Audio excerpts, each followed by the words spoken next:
Já nevím, hodí se to vůbec na hrob. A proč by se nehodilo ukázat, že jsme byli šťastná rodina? Ty jako myslíš, že se hodí jenom ty krucifixy a chcíplý holubičky? Co je to za nesmysl? Vaša matka mi darovala celý byt, vrátane zariadení. Karel neříkal, že tady bude mít i maminku. Taky to nebylo v plánu.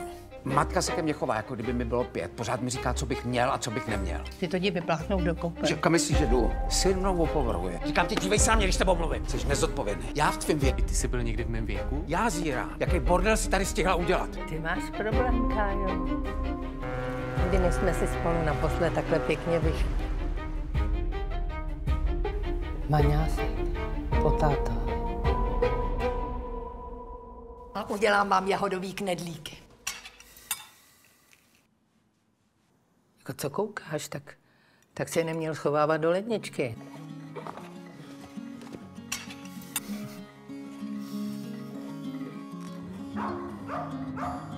Problémy s pamětí se můžou zhoršovat.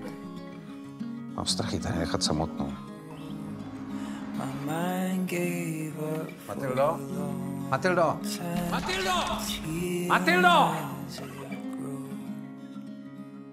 So hold my heart, keep it in your hand, don't let go until the end, and open the door, let me follow you home, just do it all again and again.